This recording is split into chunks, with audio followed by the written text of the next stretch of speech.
Basically, I want to say that the sentence given to Mazi Nnamdi Kanu, the judgment itself and the sentence that followed from the judgment, they were very fair to him, very fair. Ordinarily, the law provides for death sentence for such an offense. So, but the judge, in his wisdom, decided to give him life imprisonment, which is still a subject of controversy in the legal sphere. Now, the question should be: did the judgment flow from the facts evidence before court? And the answer that will follow is yes.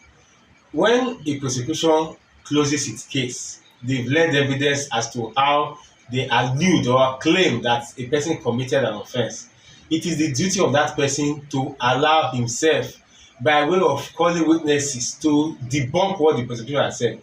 But what the defendant, Nnamdi Kanu, did was to choose, rather than defend himself, he chose to attack the court, was questioning the court at every point, challenging the court's authority over him. That's not how a trial proceeds, and the judge had no choice at that point but to bring his defense to an end, since obviously by that his action he's saying that he doesn't have a defense. So the court in his wisdom brought his defense to an end and went ahead to uh, move the matter straight for judgment, since there was really nothing to defend anymore. And when he was also asked to make a written address, rather than make written address, he brought a motion upon which he attached an address. It is that address the court now took as his address, further address in the matter. So the judgment itself, to me, is sound. Now, coming to the circumstances of security challenge in this country, whether that judgment will aggravate security challenge in this country, I will tell you, security situation in this country is already bad. So we should not, with this our fear of, if I take this step, security challenge will increase. If I take that step, security challenge, that is what has aggravated the security situation in this country. Each step we take, we are looking at, one person, every person, somebody must be offended. That's the truth. As a leader, you are not there to go and serve ice cream. Your job is to go there and deliver justice, no matter whose horse is God. If it is the Igbo man today, give justice to and against him where it's not necessary. If it's an Hausa man, do the same. If it's a Yoruba man, do the same. That is the only issue. The problem people are having is that while you are imprisoning and sentencing Mazi Nnamdi Kanu, you are begging and placating the Fulanis that are and other tribes that are presently causing mayhem in this country, because we have seen them. Because people they try to say, the filmmaker that made the movie The Head wanted to just bring bad name to the Fulanis, but we see every day on social media the Fulanis, the headsmen, they celebrate their actions, and when you see the ones celebrating their actions in the bush, they are Fulanis. They will show you their captives in the bush. So if all the media space is filled up, TikTok is filled up with Fulani headsmen that are keeping people in captivity in the name of they are now in charge of security of this country. They are showing off how much they have decimated the security situation in this country. Then you say we should not talk about their tribe. We should talk about their tribe. Every tribe has bad egg, and it should be dealt with as such. We should not look at the tribe's name.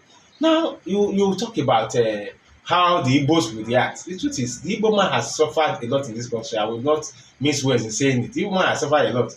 I was in Jos Plateau State in 2008 when the Jos crisis was at its peak.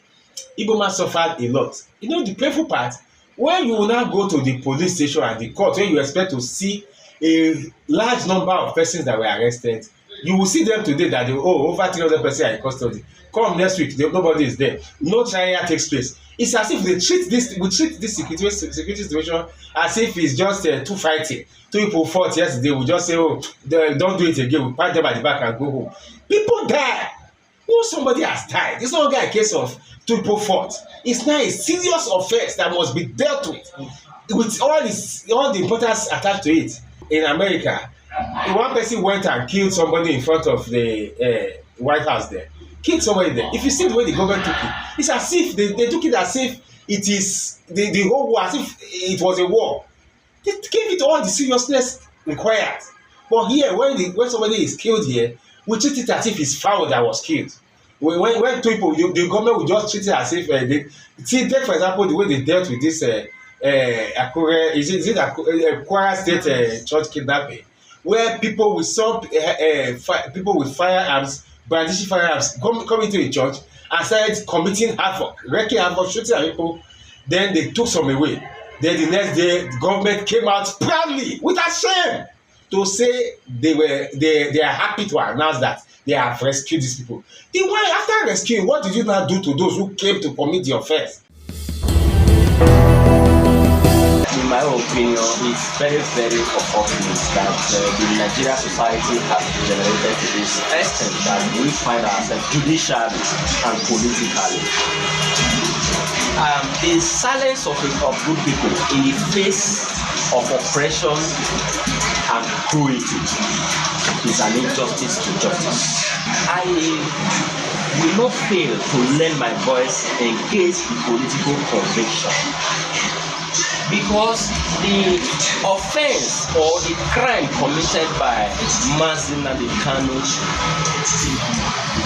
does not warrant life imprisonment, because though his actions cannot be in any way justifiable, but when there is an incitement of public, there is a provision for it.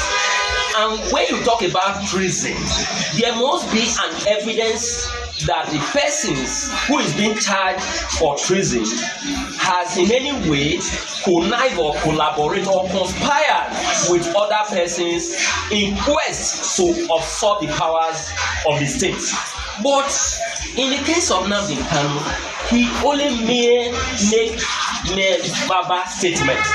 There was no evidence that he bear arms. There was no evidence that he waged war against the Nigerian state, and there was no evidence that he killed anybody.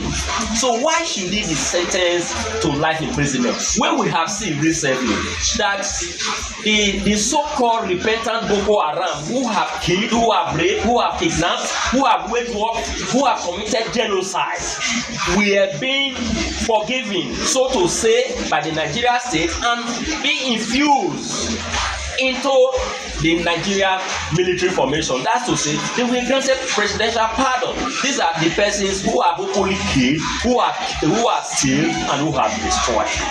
We have equally seen another terrorist who were arrested, charged to court, and was given just 20 years imprisonment.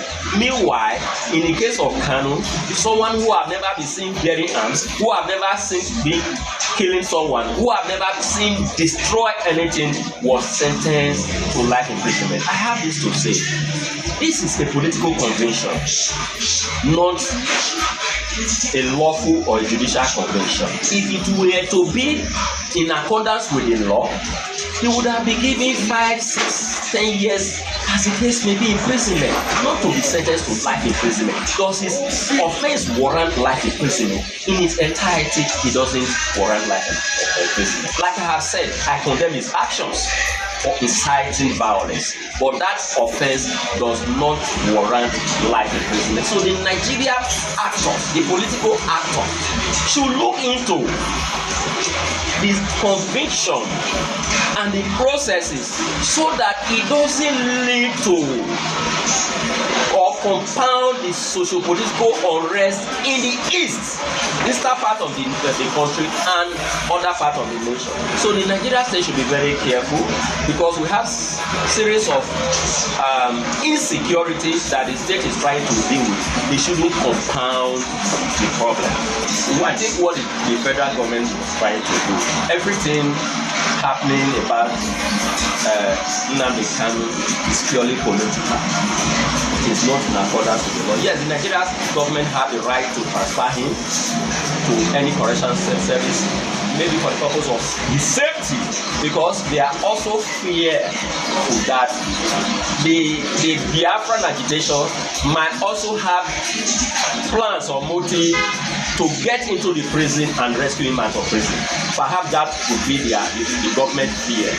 Again, I am not also comfortable that transferring to the northern part of the country is also safe or politically wise enough, being for the fact that the northern part of the country and the eastern part of the country have been an loggerhead. We remember vividly respecting to what happened during the Civil War.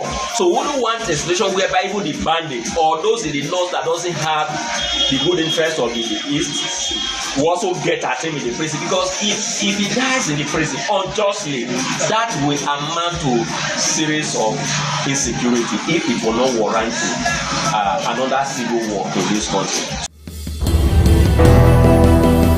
Treason or levying war against the state could likely take death or life imprisonment.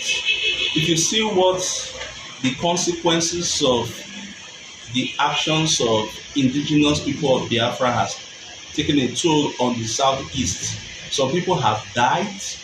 They are trying to secede. It's a very serious decision for a part of a country to want to secede.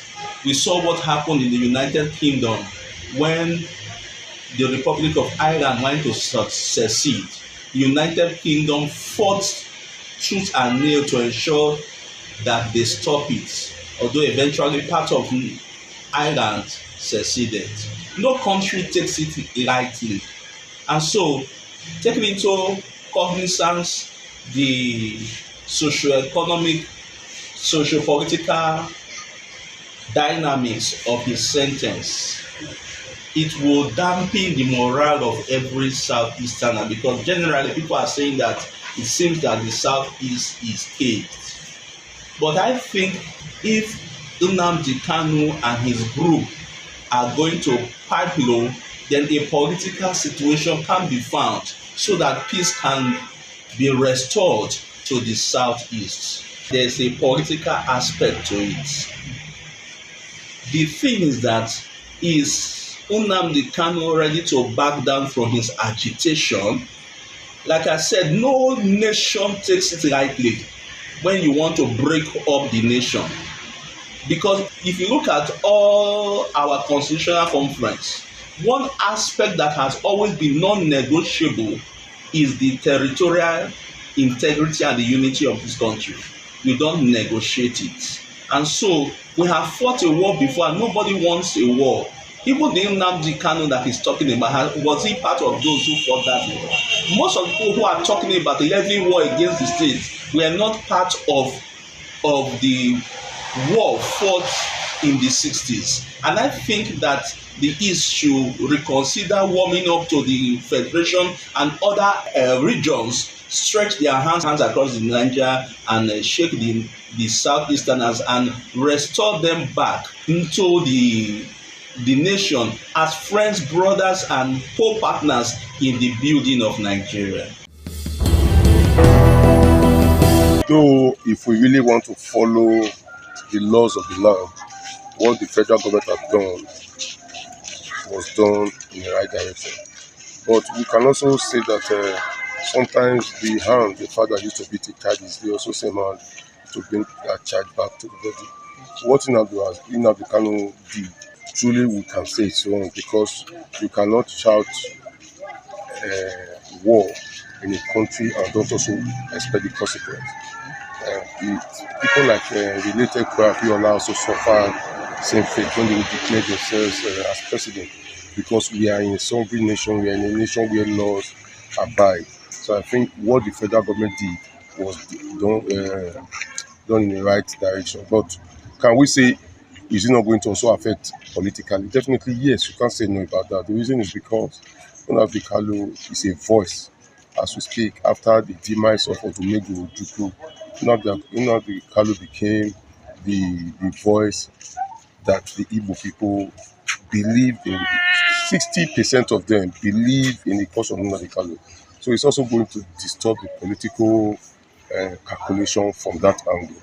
And taking him to the area where, to me, it's not also safe for the very just now, was also something done in the bad faith. But what I would excuse is that if they put him in Kuje prison, it's going to be a sort of mecca where people come to visit him. That goes to tell you the type of person that has been arrested. For you to know that if you keep him here, that place is going to be a beehive of activities. It goes to show that person. So I think we will also come to the table of the president to beg, to have leniency, to beg, to say what he has done before can be seen, can be forgiven. Because we are in a country where people slaughter, people kidnap, people kill people show their guns, and nothing is done to those people. The same government that has given out the Kalu this faith will also say those people, we see those people and also negotiate with them, giving them mouth-watering excuses to make sure that what was done to these other people is done in bad faith. So to me, we must be transparent to ourselves. Nigeria does not live in a better tripod. We live in a place where some people carry AK-47s and they are negotiated with, and somebody else is seen with a knockout or a pistol, and the person is charged for illegal possession of firearms. So it's a country where the laws are for some people and the law is for some people. So to me, the federal government should see how best Nnamdi Kanu issue should be nipped on the bud, not to cause another worse off crisis in that eastern region. First and foremost, commend the judge for taking such a stand in such a very, very sensitive case. We all knew that the case of Mazi Nnamdi Kanu have lingered for this long. I think he was first arrested in 2015, and on and on and on, and the judgment came just a week or so ago. Be that as it may, I think I wouldn't want to belabor myself with the issue of secessionist agitation for states their own right of self-determination, which of course is a rule of customary international law, and it is also enshrined in the International Covenant for Civil and Political Rights of 1966. I think Article 1, Sub 3, that they have a right of self-determination. But there are laid down rules and procedure for that.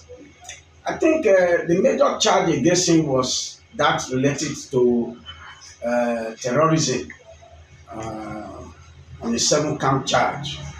And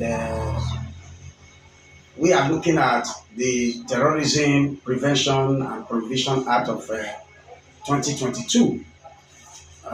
Somehow, there are laid down penalties for the offense of terrorism, which of course I would say the judge was fair enough to follow such provisions of that law. Even though Nnamdi Kanu was not actually charged under that Terrorism Act of 2022. But however, that would be another case for the appellate court to look into. Then, looking at the socio-political aspect, for now, it seems to be calm. But I am sure that by the time they go on appeal and the case begins to go otherwise, there's going to be a kind of uprising, especially in the southeastern part of Nigeria. And that may not augur well so much for the security aspect of our nation, especially now that we are grappling with the issue of Nigeria being a country of a particular concern by stating from the American president point of view. Of course, I will say here and now that there are so many windows still open for Mazi Nnamdi Kanu and for peace to also reign in the southeast. For example, I think there's a rumor making around that leaders, political thoughts, leaders from the southeastern part are trying to lobby the presidency if it can be granted pardon. I think if anybody is trying to question the position of the judge, why will he take such a stern position of life imprisonment? I will say that according to a very good jurisprudential school of thought, it said law can be defined as what the court says it is. So I believe the judge also follow that line of wanting to look at the law of terrorism and see that Nnamdi Kanu is given just what he deserves. I want to say here, as one who is abreast with the law to some extent by the grace of God, from the day he decided to defend himself, that he doesn't need the services of his lawyers, I think that was a very great error on his part, because the lawyers, they have the law at their breast, and they have a way of also using persuasive arguments to sway the courts. And I hope that he will learn from this, so that during appeal, he will allow his lawyer to take over the case. I think with this little, I can say, I hope that it will not escalate to a kind of uprising as regard to the issue of security, especially in the eastern part of Nigeria. Having heard all that has been said from our respondents about the judgment that was actually given to the IPOB leader, some are of the opinion that it was a well-deserved judgment, while some are saying that the judgment should have been treated with human face and that he deserved to be pardoned. It's Viewpoints on ITV. I am Caroline Okonji, and bye for now.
It's sure always an exciting time to have you join us on the program Heritage with your sincerely Oluije Oikokai. Today on Heritage, we're going to a country that has about 2 million population, and that is Guinea-Bissau, to go see what they have for us today as far as culture and tradition is concerned. So you know what? Come along as we take a trip together to Guinea-Bissau to go see what they have for us on Heritage. Don't go nowhere.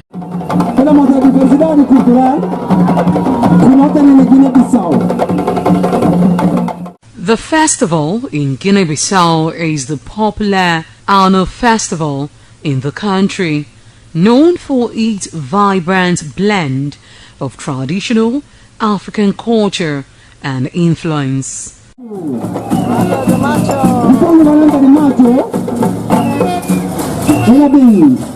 Mastras Tukuzi reina Nono kuja kubanza jekula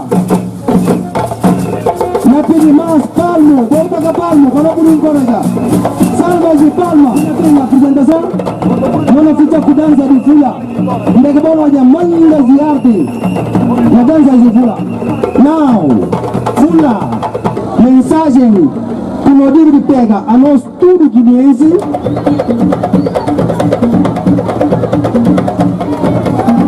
Papai, essa dança de fula. Ela canta chinelo, mas ninguém diz assim.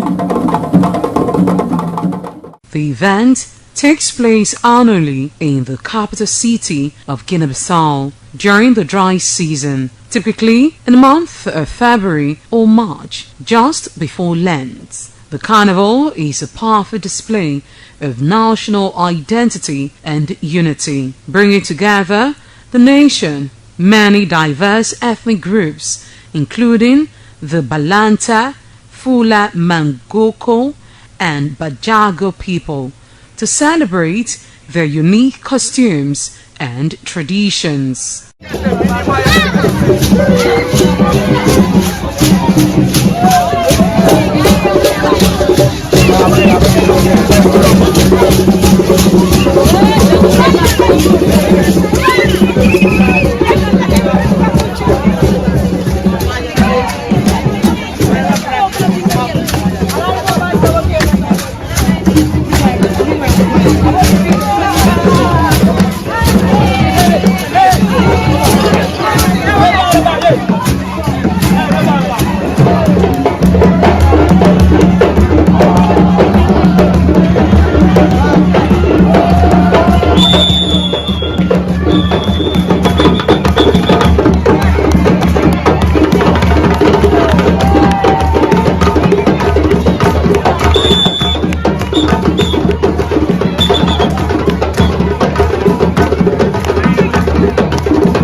The events feature parades along in the major streets, as well as people are seen dancing, drum beat renting the air, and thousands of participants in elaborate, well-dressed and colorful costumes to mark the celebration.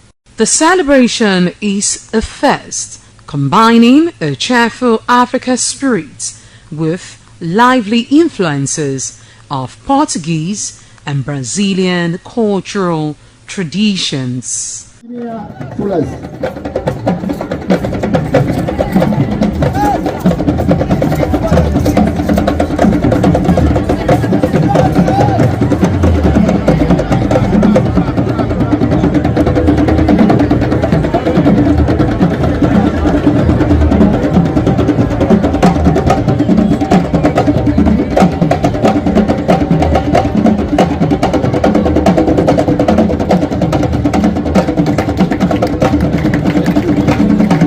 Albano.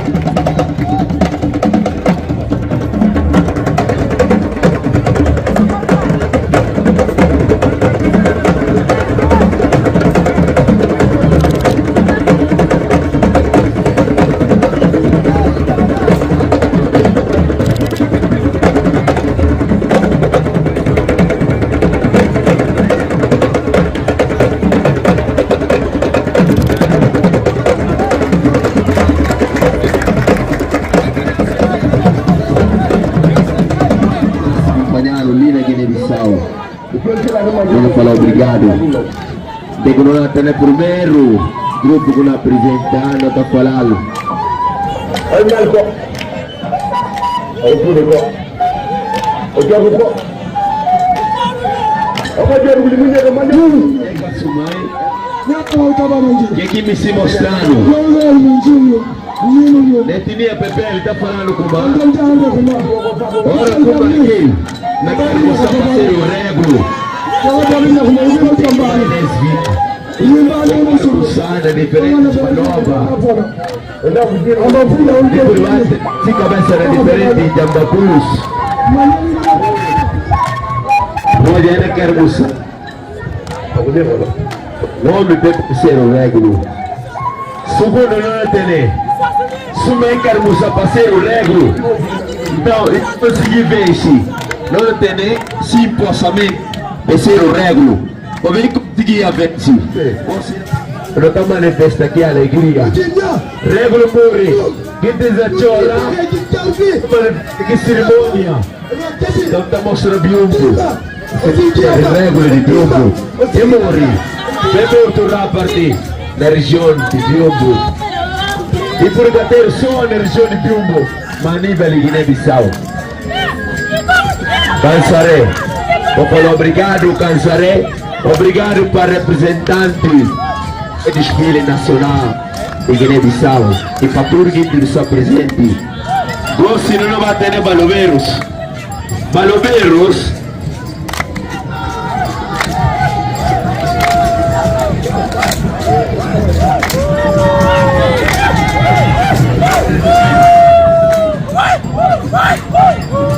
Essa é uma cerimônia. Números, lê. E por ser filho Rego, ou filho de alguém como sobrinho, da Polguiro, vai ser o Rego, ou Balobeiro, bem carmuça. Que é Balobeiro? Ele é como Canceré Majaro. Mas como descobrir? Ele apontei Irã. Irã não respondeu. Não fala Barogueiros, obrigado. Barogueiros, obrigado. Você não tem aqui grandes guintes. Então usa só coisas pretas. É guintes que está rolando. E aqueles que estão decidindo. Mas e coisas que também tradicionalmente Irã está chamando. Olha que ele chamou. Que Irã está matando aquele mar, é tudo. Se aquele alguém que vive no Irã, nessa casa. Então a manga de bufonessas que está contra aquele. Então, ele está recolher aqui balobeiro, para apontar. Então, não é coisa na acontecer na casa. O que não passa? Então, o comandante Roneira. Yes, quem tem que roneira. Eles se futuro balobeiros. Papia, lá que até conseguir poder de ser o balobeiros. O Beirão que está trabalhando nesse momento. Nós já temos que ir na roneira. E para Beirão chamar lá. E aí, o que ela passa? Osaida, diga para o monolo. Osaida, confia em Deus. Osaida, diga para o monolo. Osaida. Não, não,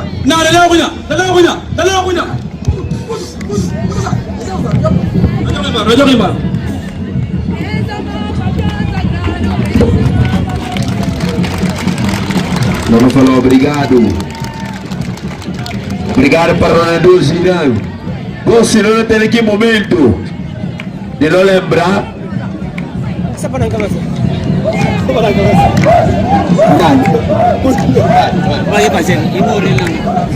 Não lhe lembrei do capacete.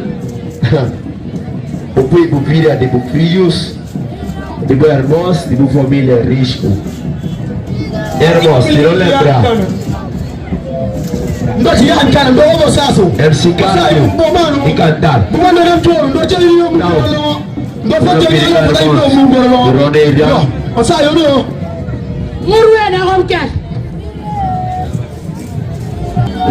Eles que estão puro para não comer.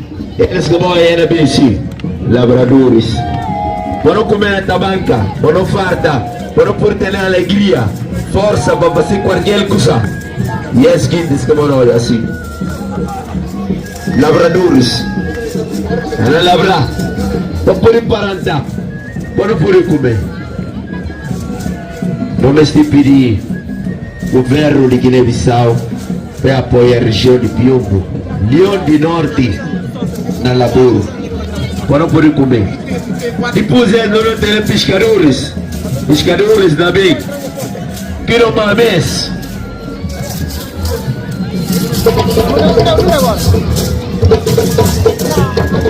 Obrigado. Pescadores também, eles não mames.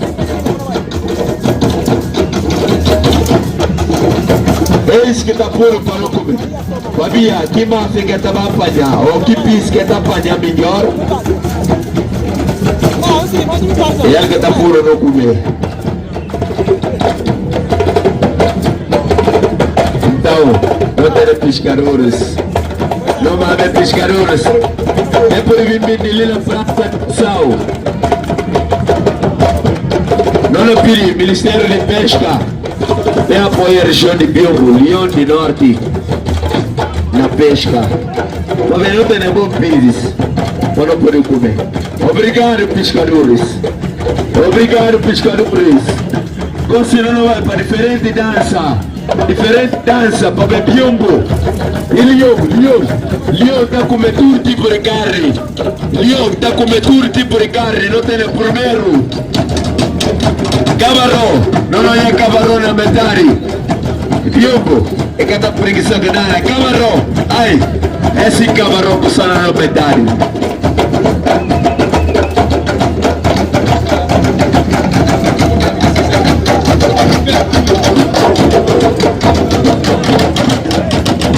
Muito obrigado, cabarro. Muito obrigado, cabarro. Não tem mandigas. Olha, a nós de Piombo, Leão, não tem mandigas. Mandiga não vem. Na Piombo, não tem mandiga. Leão. Eles gostam de atividade. Leão gosta de subir. E gosta de ter conhecimento. Leão de Piombo. Ou Leão de Norte. Melhor assim. Leão de Norte. Quando ninguém tem que se dar a turbina para ouvir voz ou pode a voz. Muito bem, Leão de Norte.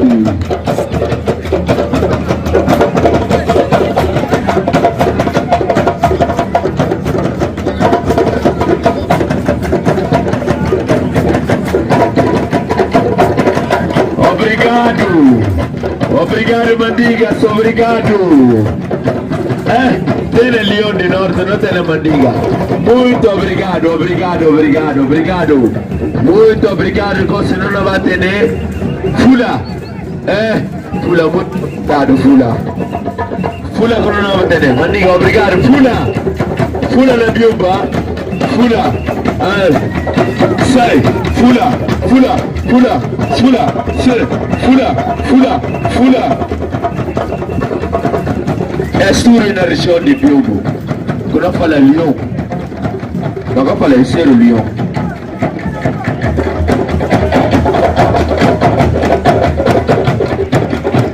Longe pessoal, habilidade do Leão. Habilidade do Leão. Habilidade do Leão. Habilidade. Muito obrigado. Muito obrigado. Gosto no último tropas que lutam para a independência de Guiné-Bissau. Tropas que lutam para a independência de Guiné-Bissau. Caos do ser povo independente. Tropas que lutam para a independência. Presidente, patrocinadores, presidente, muito obrigado. Dona Garcia também, tamborista, homem conduto, caça presente.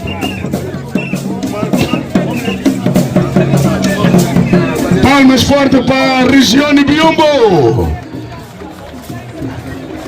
Pedro Gomes. Não para beber como a... Você quer que nota, Cícero? Naquela região, sim. Biumbo e Benfica, tudo. Biumbo e Benfica. Mas não tem bunda, não crianças. Que flor de luta. E está na motora, se dança.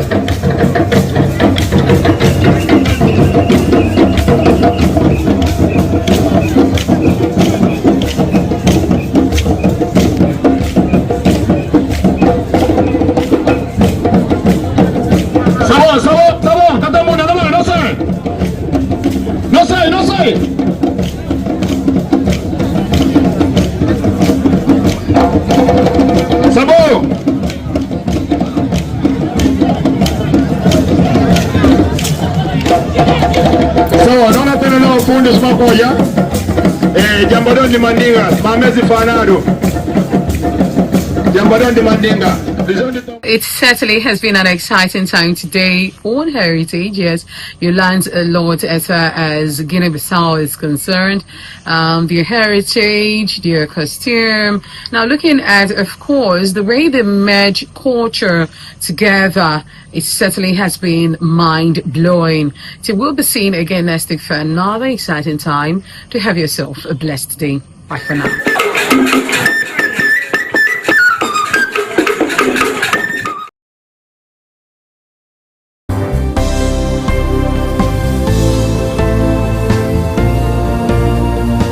Thank you very much for joining us on the program Healthy Living. What is the kidney? The kidney is an excretory organ in the body, which is for metabolism. Tuberculosis affects many organs in the body, but the common ones it usually affects is the lungs. Epilepsy is a neurological problem.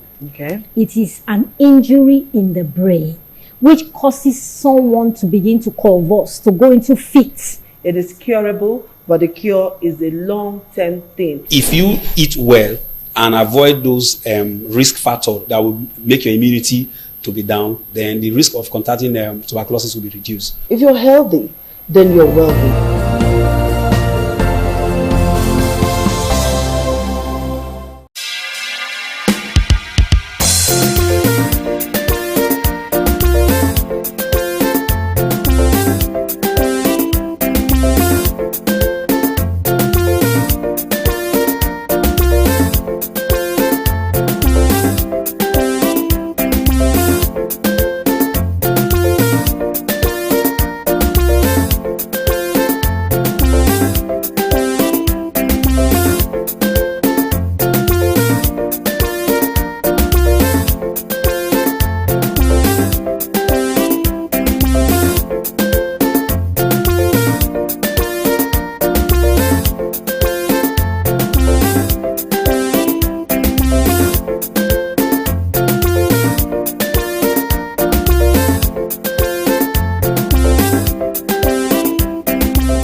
ITV, certainly the best.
Thank you very much for joining us on the program, Healthy Living. What is the kidney? The kidney is an excretory organ in the body, which is for metabolism. Tuberculosis affects many organs in the body, but the common ones it usually affects is the lungs. Epilepsy is a neurological problem. Okay. It is an injury in the brain which causes someone to begin to convulse, to go into fits. It is curable, but the cure is a long-term thing. If you eat well and avoid those risk factors that will make your immunity to be down, then the risk of contracting tuberculosis will be reduced. If you're healthy, then you're wealthy.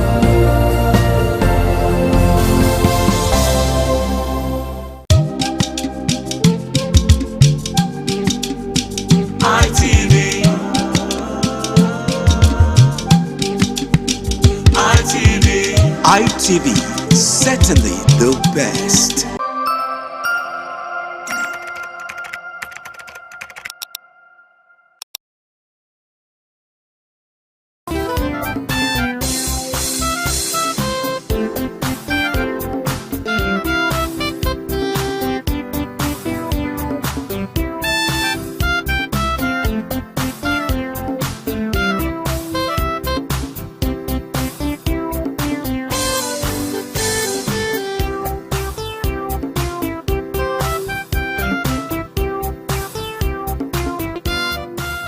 Good morning, viewers, and welcome to another edition of Tech Today on Independent Television, your #1 stop for everything innovation, gadgets, and technology shaping the way we live and work.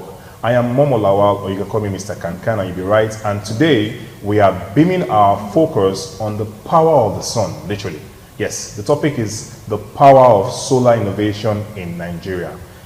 Across the country, more Nigerians are turning to solar energy for light, for comfort, and business continuity. But how much do we really know about this solar technology that is changing the way we power our world? To help us understand this, I have with me an electrical engineer and a solar engineer specialist, Engineer Elisha Leo Asikidi. He has worked on several solar installation and energy projects, and he will be helping us unpack how solar energy works, what innovations are happening right now, and of course, what the future looks like for Nigeria. But before we dive into all of that, Engineer Elisha, how are you doing? Welcome to the program. Thank you very much. Good morning, guys. All right, thank you very much for coming. All right, and as usual, before we go into all of this, we'll give you the biggest tech headlines that is making waves both globally and locally. We call it the Tech Updates segment. Stay tuned, don't go nowhere.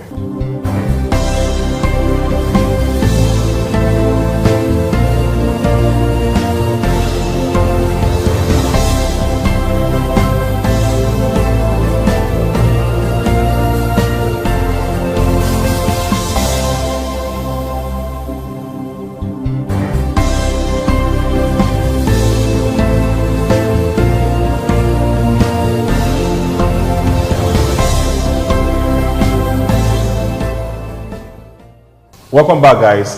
It's still Tech Today, and we are diving into the Tech update segment. Yes, and number one on the tech updates, we have that Apple has rolled out a groundbreaking eye tracking feature on the iPhone 16.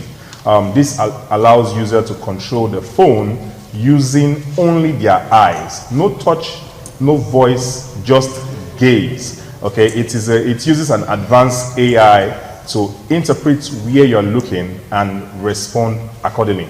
This means you can just scroll through apps, reply to messages, or even open your photo just by looking at your phone. You know, it's a game changer for people with mobility or physical challenges. This is a feature that just shows you that technology is not only about convenience, but it's about inclusion. Elisha, what do you think about that innovation by Apple? Well, this innovation by Apple is actually for those who are physically impaired. Well, I think it's something that I want to use, to just use my eyes to be controlling my device. Well, you already have your hands. But for convenience, I'm just saying. It's just for the convenience of yeah. those who do not have the ability to. So you use your eyes to to your phone. But I'm just imagining how it would be. We're waiting for it. We'll bring you guys more updates on that on the show, of course, as it unfolds. Next on the tech updates, we have that Starlink has introduced what we call community Wi-Fi in parts of Africa and Asia. So instead of everyone buying an expensive dish, a single Starlink hotspot can now serve an entire community at a much cheaper rate. It's like having one Wi-Fi dish in a village and everybody connects to it just like a cafe hotspot. This could close the internet gap in remote areas and give schools and small businesses reliable access. Imagine a rural area in Edo State or Taraba streaming online classes through Starlink's shared Wi-Fi. Elisha, what is not fascinating? It is fascinating, and if you look, technology is actually evolving every day. Yes. And so those who were in the market before will leave the market for the new ones. So yeah, I really like this tech update because, as a matter of fact, it shows you that we don't even know what we're going to expect in the next 5 years in terms of technology. Yeah, true. Yeah, I like that. It's a good one. Big ups to Elon Musk's team. Next on the tech update, still globally, we have that Apple and Google are collaborating to establish a global safety standard for artificial intelligence. They want to make sure that AI behaves responsibly and protects user data. It's like both companies, Apple and Google is big companies, they're big companies. They are agreeing on traffic rules so that your phone's artificial intelligence doesn't go around, misusing your information or doesn't even go rogue on you. This partnership can make everyday device safer for users worldwide. Elisha, I'm really particular about this tech update because it actually addresses privacy concern. What do you like about this? The only thing I can say that I like about this collaboration is the fact that I can now back up my Apple memories on the Google Drive, instead of the iCloud. And also, they are not trying to ensure that you don't. There are certain things that the cloud would know. They don't want the cloud to know everything about you. If you don't want them to know certain things about you, it will not upload such information to the cloud anymore. It will just stay locally on your phone. Yeah, it's a good one. Innovation. Now, coming here home in Nigeria, we have that our Nigerian government has signed an agreement with a Chinese solar giant, LONGi, to build 1 gigawatt solar panel factory. The goal is to produce panels locally and reduce the high cost of importing them.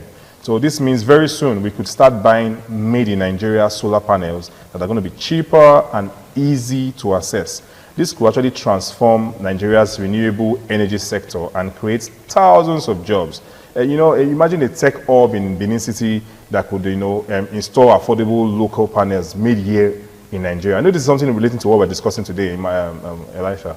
Well, it's a good initiative by the government to come into this collaboration with LONGi. Well, it has been well overdue. Yeah, because at least for it to reduce the cost of the way we buy our panels and all. So it's a good one.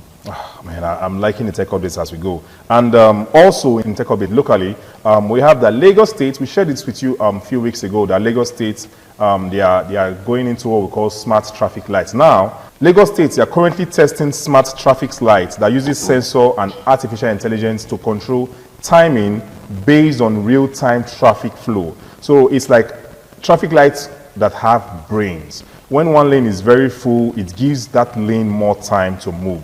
You know, this smart traffic system can reduce congestion and, you know, fuel wastage in busy cities. You know, I particularly like this one that traffic lights, smart traffic lights. It just makes me understand that maybe, you know, normally we have our traffic light that normally move for maybe 90 seconds or 60 seconds. Now, it doesn't have to wait the whole 90 seconds if it sees that the place is now being congested. It just automatically just turns green and it allows people to move freely. It's not a good one. It's a good one, and it's actually powered by solar anyway. Oh, it is powered by solar? Yeah, because you can't use that when we have poor power supply. I don't know about that power supply, but I know it's not exactly poor. It has improved. Yeah. So it's a good one, and you know, but I'm scared. People actually obey those traffic lights. Why not? Lagos is a place where they've advanced even more than many states in the country. So you don't just beat the lights there anyhow. Okay. You have to take. There's a fine for that. Yeah. And lastly, in the tech updates, we have Inoso Motors have launched what we call an electric delivery van. So Inoso Motors have announced plans actually to release electric delivery van next year. These vehicles will run on batteries instead of fuel, and making them cleaner and cheaper to maintain. So think of this as a delivering vans that you can charge with, like your phone, where you charge your phone. There is no petrol, no noise, no pollution. This move marks Nigeria's entry into a fast-growing electric mobility industry. Elisha, imagine delivery companies now using this. You are driving your vehicles. We know we graduated from using petrol to now using CNG, and now we're now having electric vehicles, and it's now even going into the logistics area. What are your thoughts? Yeah, it's a perfect one for us because it's high time we start trusting our brands. And, you know, bringing out this kind of brand electric vehicle, well, it's a 100% plus for us. It's a 100% plus. I am sure that we can charge them regularly because I like this, you know, becoming fair and all of that.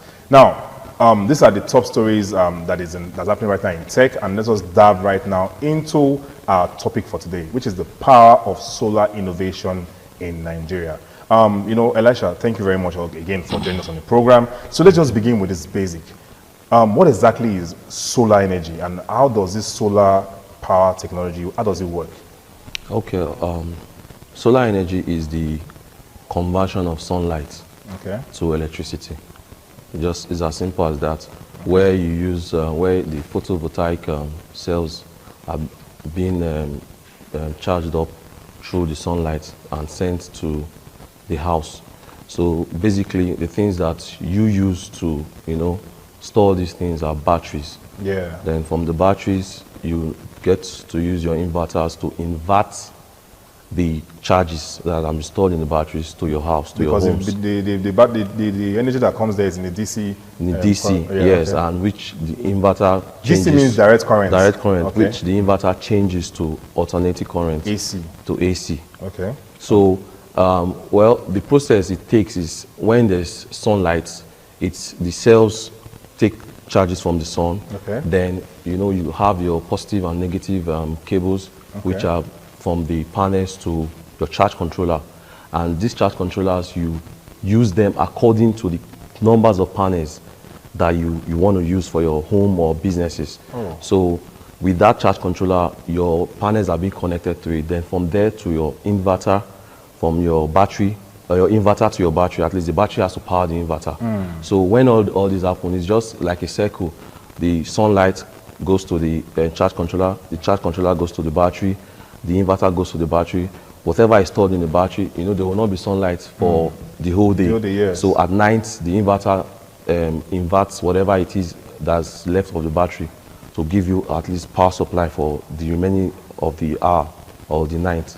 Wow, this is very, very good to take in. I really like how you explain it to us. That's why you're the solar energy expert. Now, I understand that solar energy has become very popular, and I don't know how affordable it is. Maybe you can share light on that, and you know, also describe how we Nigerians are the progress in adopting this solar energy so far.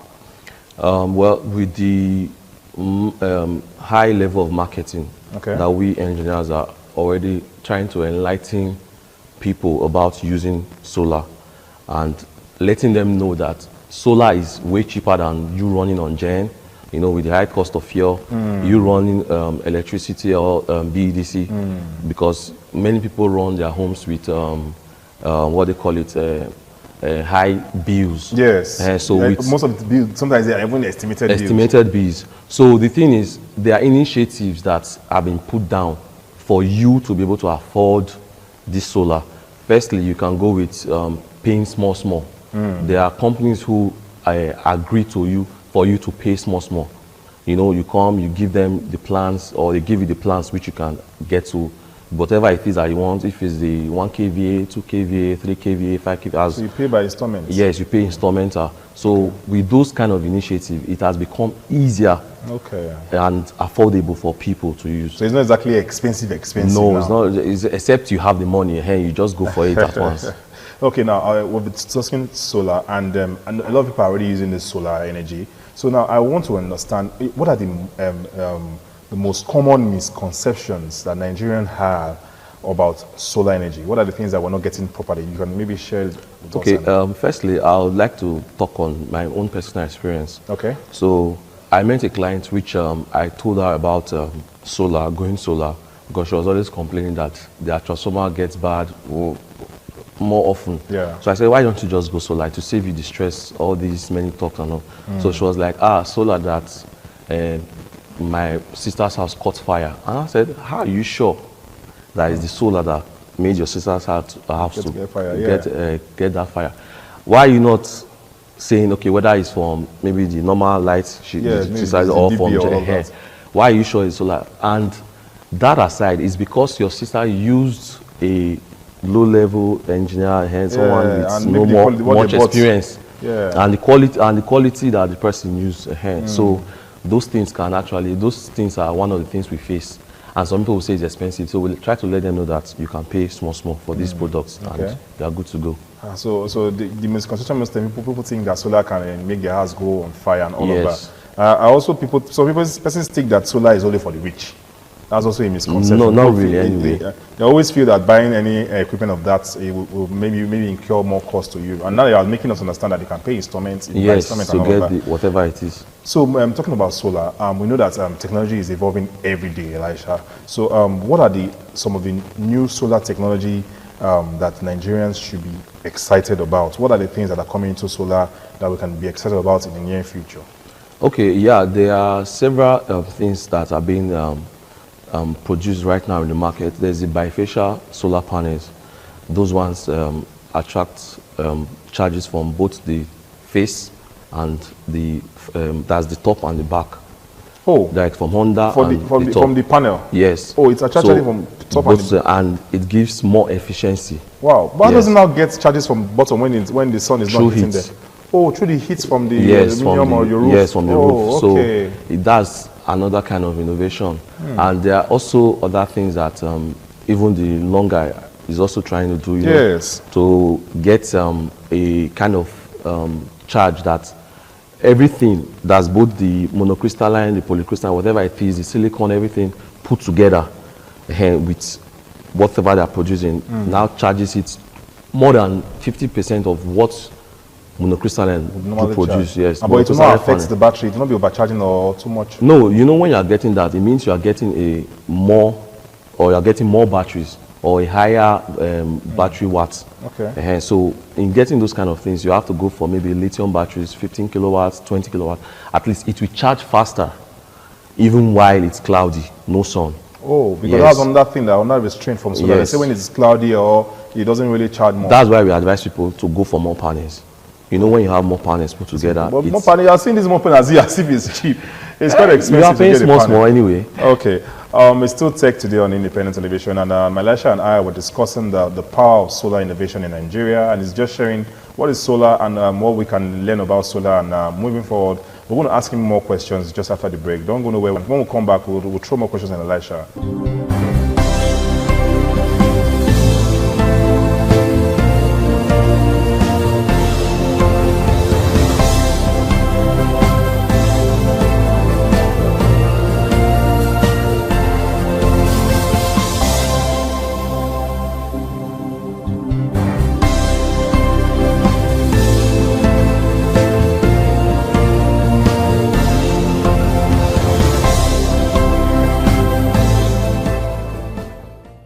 Welcome back to the program. It's still Tech Today on Independent Television, and we're discussing the power of solar energy, the innovation of solar energy in Nigeria, how solar has really helped us in Nigeria, and what is solar energy in general. So we have Engineer Elisha, who is a solar energy expert and also an electrical engineer with us in the studio, and has been answering lots of questions for us. So Engineer Elisha, you know, I know that in one way or the other, we need government's involvement in solar. So what way do you think our Nigerian government can help us, you know, make this affordable, this solar energy affordable, or make it easy for us so that everybody, and most people in Nigeria, you know, everybody can actually have access to this innovation, this technology? Well, one of the things we actually face about the solar product is importation. The tax which has been placed on importing those solar products down to Nigeria. Yeah. Well, if the governments can be so kind to, you know, reduce the taxes for those products. When you say taxes, remember our government is big on tax. Okay. Then also the government can also do the subsidize some of the products. At least I know they are trying to do a factory here that can now produce panels, which is also a good thing ahead. Yeah. So it will reduce the costs actually for us. Then also private companies also are going to play a role based on paying small the installment payments. Okay, and all. So that role again would help people who really do not have much but can pay that, you know, small. Governments can also assist people to pay, yes, to at least. So that's part of also the subsidy that they can do for people to be able to get these products. Okay, now thank you very much. I have this question. It has been on my mind. Somebody has asked me before in the past, and I want to bring it to you now. We know solar energy really helps us nowadays in our country, but do you think solar can replace the national grid, say in 10 or 20 years from now? Well, truthfully, yes. It might not, or it cannot, but it will reduce. Why? Because, you know, you have to produce a lot of watts for people to use. But imagine we are in a community that has, you know, many amounts of solar panels are you know, mounted there, and they say for that community, let's assume they want to go solar, total solar, and they want to cut out of the national grid. Except that community has not had anything about national grid, light or whatever. Okay. If it's maybe an opening, a new community, and they can say, okay, instead of relying on the national grid, let's just go solar.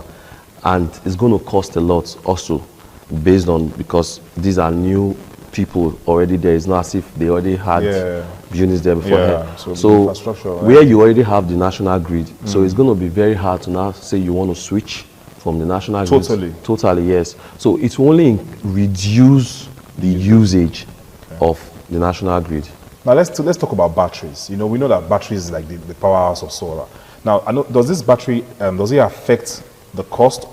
Is it what makes solar more expensive, or does it also affect the lifespan of solar systems? Well, it affects the lifespan of solar systems positively. Okay. Because with the batteries, you cannot just be running on solar only at noon. You also have the night and maybe early morning. And these batteries are what you use to run throughout those periods. So a good battery, how long can it last you? A good battery? 8 hours. No, I mean, eventually, long-term wise, can it last you for 5 years before you Yes, for the tubular batteries, it can last you from 2 to 3 years or more. Before you replace them? Depending on the maintenance culture. But for the lithium, 10 to 15 years. Wow. Yes, because the maintenance is done internally. You don't need to do much. As long as it's been connected well, the materials you use are of good quality. Then it can last you for 10 to 15 years. Beautiful. Speaking of good quality, and also you mentioned earlier, I want to know, what are the biggest mistakes engineers make when they are installing solar? You know, share with us. You know, I believe you must have installed several panels and all of that to different clients. What are the mistakes or that you think people make when installing this solar system? Well, one of the mistakes people make or engineers make is not having a good solar installation system. How? Like, when you want to install solar, you have cases that you can build for your batteries. You don't just bring batteries and put them on the floor where anybody can reach it. A person who you are installing solar for has children, and the children can come there and you know, just by touching the battery valves and all. You don't just leave it there like that. We have cases which we can build, and you put those batteries there. They are locked but exposed at some sites where the emission can just easily go out from. So those things are one of the mistakes they make. Another mistake is the low quality material. You're fixing a solar of 10 kVA, 20 kVA, then you are using a low quality wire of 1 mm or 1.5 mm. Now, when you are fixing those kind of things, you use materials that can hold the strength of energy which passes through, so that you don't have the scenario of this wire got burnt from there entered, so my house now got burnt. No, you use good quality materials. You are being paid for this, so why not just buy this thing instead of you trying to be greedy to minimize costs for it. All right, thank you so much. I've really learned a lot today. We've had a truly enlightening conversation today with Engineer Elisha Leo Asikidi.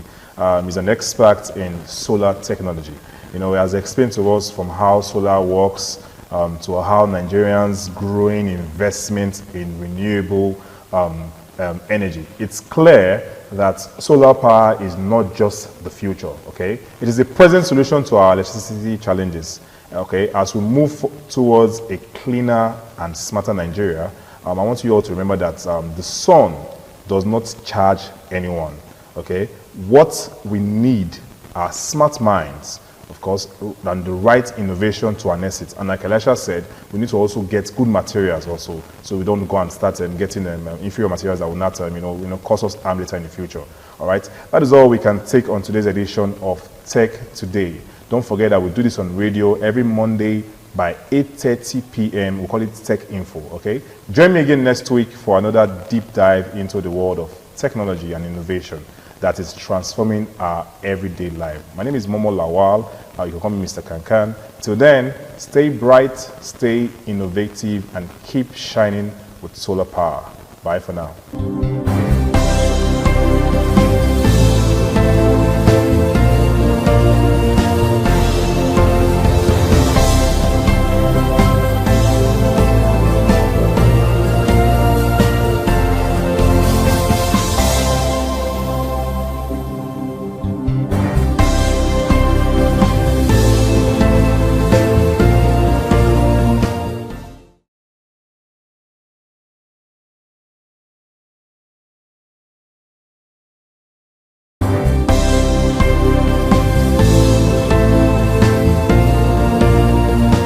Thank you very much for joining us on the program Healthy Living. What is the kidney? The kidney is an excretory organ in the body, which is for metabolism. Tuberculosis affects many organs in the body, but the common ones it usually affects is the lungs. Epilepsy is a neurological problem.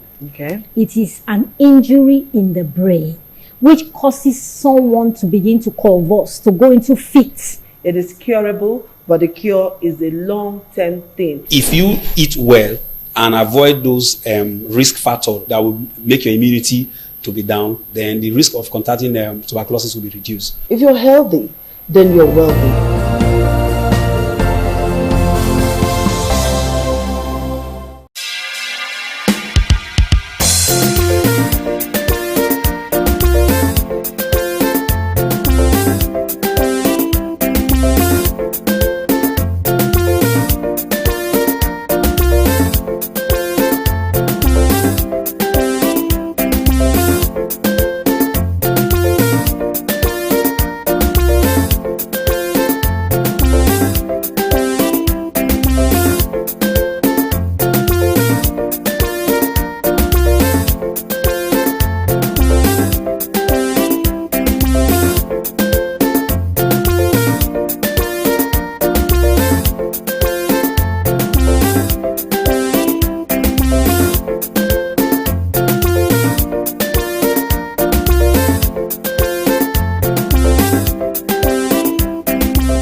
ITV, certainly the best.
Thank you very much for joining us on the program, Healthy Living. What is the kidney? The kidney is an excretory organ in the body, which is for metabolism. Tuberculosis affects many organs in the body, but the common ones it usually affects is the lungs. Epilepsy is a neurological problem. Okay. It is an injury in the brain which causes someone to begin to convulse, to go into fits. It is curable, but the cure is a long-term thing. If you eat well and avoid those risk factors that will make your immunity to be down, then the risk of contracting tuberculosis will be reduced. If you're healthy, then you're wealthy.